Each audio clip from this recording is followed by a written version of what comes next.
ये है नालंदा विश्वविद्यालय। कई रूपों में आधुनिक, कई रूपों में इन्वायरमेंट फ्रेंडली, सोलर पार्क है, सोलर एनर्जी है, सब यहाँ है। तो उस बौद्ध चिकित्सा शास्त्री ने ये किया था कि कुरान की प्रतियों पर लेप चढ़ा दिया, और जब भी कोई पढ़ता है तो ऐसे पढ़ता है, और जब ऐसे करते थे तो वो औषधि उनके अंदर चला जाता था। तो धीरे धीरे औषधि के कारण वो ठीक हो गया। तो उनको बख्तियार खिलजी को लगा बुरा कि हम मना किए थे और ये हमको खिला दिया, ये औषधि बौद्ध धर्म से जुड़ा हुआ। प्लस दूसरा उनको घमंड था, जो बौद्ध विरोधी शासक थे उन्होंने नालंदा विश्वविद्यालय को नष्ट करने का प्रयास किया, लेकिन कर नहीं पाए। लेकिन एक ऐसा मुस्लिम शासक जो क्रूर ही नहीं बल्कि आसान फरामोश था, उसने नालंदा विश्वविद्यालय को तहस नहस कर दिया। नाम है उसका बख्तियार खिलजी। खिलजी को समस्या था, वो एक बीमारी से त्रस्त थे और उनका नीम हकीम वाला चोचलापंथी चल नहीं पा रहा, मतलब नीम हकीम का जो इलाज था उनको ठीक नहीं कर पा रहा। तो उनको किसी एक तीर्थयात्री ने बोला कि आपको नालंदा विश्वविद्यालय के बौद्ध जो चिकित्सक शास्त्री हैं उनसे मदद लेनी चाहिए। तो बौद्ध चिकित्सा शास्त्री उनसे मिलने आए, बुलावा बैठे गया तो वो आए, बोले कि कोई भी ऐसा हमको लेप घोल अब दवाई मत खिलाइएगा जो मेरे धर्म से इतर, और आपको ठीक भी करना है हमको। तो बोले कि आप कुरान पढ़ते हैं ना? तो बोले हाँ वो पढ़ते हैं। तो उन्होंने अपनी तरफ से कुरान भेंट किया और कहा कि आपको डेली पढ़ना है 2-4 पेज। तो डेली 2-4 पेज पढ़े और थोड़ा दिन बाद ठीक हो गए। उनको लगा कि भैया ये कैसे हमको ठीक कर दिया, कुरान पढ़ के अगर ठीक होता तो हम पहले ही ठीक हो जाते, हम तो डेली पढ़ते थे। तो उस बौद्ध चिकित्सा शास्त्री ने ये किया था कि कुरान की प्रतियों पर लेप चढ़ा दिया, और जब भी कोई पढ़ता है तो ऐसे पढ़ता है, और जब ऐसे करते थे तो वो औषधि उनके अंदर चला जाता था। तो धीरे धीरे औषधि के कारण वो ठीक हो गया। तो उनको बख्तियार खिलजी को लगा बुरा कि हम मना किए थे और ये हमको खिला दिया, ये औषधि बौद्ध धर्म से जुड़ा हुआ। प्लस दूसरा उनको घमंड था नीम हकीमों पर, वो घमंड चूर चूर हो गया। कहा कि ऐसा अगर विरासत रहा तो कभी इस्लाम का यहाँ पर उभार नहीं हो पाएगा। तो उन्होंने नालंदा विश्वविद्यालय को ध्वस्त कर दिया। बोला जाता है वहाँ का पुस्तकालय 2 साल तक जलता रहा, 2 महीने तक जलता रहा। वहाँ के दीवारों को ढहा दिया गया। जो बौद्ध भिक्षु वहाँ पढ़ाई कर रहे थे, करीब करीब 10,000 से ज़्यादा, उनको उनमें से कईयों को मार दिया गया, कई लोग भाग गए, कई चिकित्सकों को मार दिया गया, यानी पूर्ण रूप से नालंदा विश्वविद्यालय के अस्तित्व को समाप्त कर दिया गया। अब नया नालंदा विश्वविद्यालय बना, उसका एक झांकी देखना जरूर बनता है, क्योंकि जिस कोई अगर मुस्लिम शासक ने नालंदा विश्वविद्यालय को खत्म किया तो एक मुस्लिम व्यक्ति के कहने पर ही नालंदा विश्वविद्यालय का पुनरुद्धार भी किया गया। उन्होंने कहा चलो अतीत को वापस लाते हैं। किसने कहा? एपीजे अब्दुल कलाम। अतीत को वापस लाते हैं, और अतीत को वापस लाने का मतलब था नालंदा विश्वविद्यालय को फिर से वापस लाना। 2010 में नालंदा विश्वविद्यालय अधिनियम लागू हुआ, अगस्त में राज्यसभा लोकसभा से पास हुआ, सितंबर में राष्ट्रपति ने साइन कर दिया। एपीजे अब्दुल कलाम उस समय राष्ट्रपति से जब इस बात किए थे, जब यह अधिनियम बना तो वहीं पर देखिएगा, राजगीर में कोई गए होंगे तो ठीक, नहीं गए होंगे तो कोई बात नहीं। राजगीर से इस्लामपुर रूट की तरफ हमारा घर है, वहीं जहानाबाद में, वही कोना पर नालंदा विश्वविद्यालय छोटे से प्रांगण में चल रहा है। ज़्यादा सब्जेक्ट पर नहीं बात हो रहा था, कुछ ही सब्जेक्ट चल रहा था। लेकिन उसी से 2 किलोमीटर आगे 5-6 गाँव को खाली करा के 450 एकड़ में नालंदा विश्वविद्यालय का निर्माण पिछले 5 सालों से चल रहा है, सॉरी 10 सालों से। और वो नालंदा विश्वविद्यालय जब तैयार होता है तो आपको उसकी भव्यता को जरूर निहारना चाहिए। ये है नालंदा विश्वविद्यालय। कई रूपों में आधुनिक, कई रूपों में इन्वायरमेंट फ्रेंडली, सोलर पार्क है, सोलर एनर्जी है, सब यहाँ है।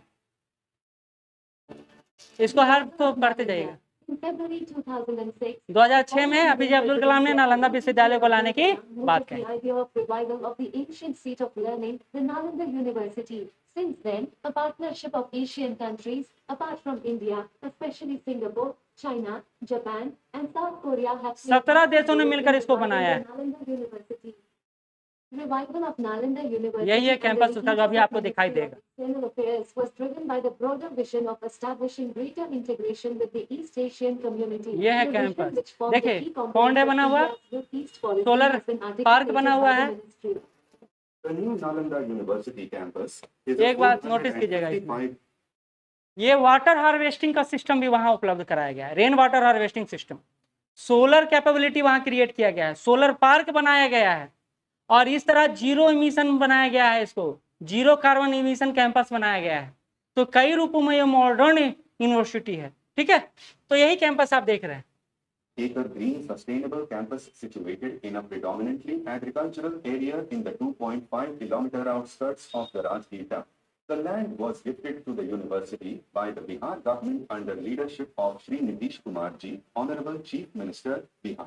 The campus comprises of over 200 buildings and structures having built-up area of over 20 lakh square feet, including development of 300 acres of landscape and horticulture works, construction of 12.5 kilometer internal road network, creation of around 100 acres of water bodies, including all modern services, utilities. इसका अपना recycle centre है, water recycle centre, सारा इसका अपना है। Nalanda University campus is probably the world's largest net zero sustainable green campus. The key Net zero sustainability features दुनिया का of सबसे बड़ा the कैंपस net है। zero campus include net zero energy, देखिए, net solar zero water, net zero waste and net zero emission.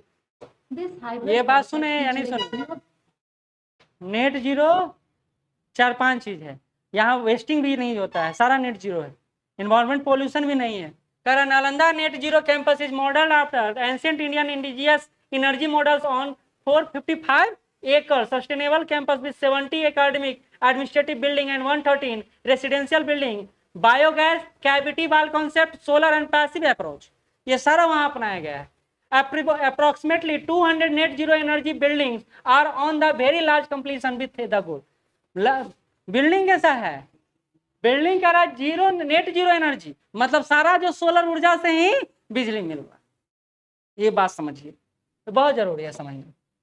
renewable energy sources with the indigenous approach and its integration with various innovative ये देखिए, technologies. आहार अपायन का concept Bihar का है, यहाँ दिया हुआ है। The construction of other upcoming projects, campuses and community construction models in future. The campus combines state-of-the-art technologies with planning ये है क्या main principles of campus. the ancient Nalanda University to create a carbon-neutral and zero-waste campus. Some of the most important and indigenous aspects and palette of concepts for passive methods operating at different scales are 6.5 megawatt solar PV captive power plant, 1.2 megawatt biogas plant, desiccant evaporative technology for cooling, heating of the buildings, solar integrated thermal storage technology for HVAC system, use of compressed stabilized earth blocks instead of common burnt clay bricks, thick cavity walls to increase thermal resistance, climate appropriate landscape design to reduce potable water demand, decentralized water treatment systems, cooling as well as cleaning of the air through use of selected native plants, building management system, etc. The main entry gate symbolizes the university as the temple of knowledge acquisition and a seat of higher learning. यही The है first main gate gate. along the main road is the first threshold, marking the entry to the 12 kilometre ये है, ये अरे इसका road खाली 7.5 meters wide forms the net, screening people and vehicles in. The large curved volume creates a sense of pause and calm as felt in the temple entrance. The academic spine is spanned in the north-south direction of the campus. It houses around 40 various capacity classrooms with a total capacity of 1890 students, varying from 25 to 300-seater classrooms, an examination center, international relations office, placement cell, meeting or discussion rooms of various sizes, and other common facilities like faculty offices, laboratories. चलिए, अब आपके काम का नहीं है, ये देख लिए, ये समझाना था कि हमारा मॉडर्न यूनिवर्सिटी कैसा है। देखिए, हम मुंह से ही बता दिए, एक दिखाने से हो जाता है कि सारा व्यू क्रिएट हो जाता है, याद ज़्यादा दिन तक रहेगा और आपको अपने कैंपस के बारे में भी पता चल पाएगा। तो ये था नालंदा यूनिवर्सिटी का वही कहानी जो हम आपको बता दिए, वही कहानी यहाँ पर दिया हुआ है। बोला जाता 9 बड़ा रूम था वहाँ पे, वहाँ 300 कमरा था, 7 गो बड़ा रूम था, 7 गो बड़ा रूम मतलब कॉन्फ्रेंस हॉल, 300 रूम, क्लासरूम 300। तो आप समझ सकते हैं उस समय क्या भव्य था आज से। और वहाँ का दीवार ऐसा तो छोटका मोटका था नहीं कि एक थप्पड़ मारो गिर जाए। दीवार वहाँ का देखे तुम नहीं बोल दीवार देखे वहाँ का कि नहीं देखे हैं, इतना मोटा मोटा, इतना मोटा मोटा, क्योंकि पहले तो गाद का प्रयोग किया जाता था, सीमेंट वेंट कंक्रीट और पिलर विलर होता नहीं था, दीवार होता था लंबा लंबा एकदम, और बड़ा बड़ा बिल्डिंग भी नहीं बनता था, छोटा छोटा बनता था। कैंपस वहाँ बहुत बड़ा बड़ा है, क्योंकि जगह का कोई कमी तो पहले था नहीं। तो ये है हमारा नालंदा यूनिवर्सिटी।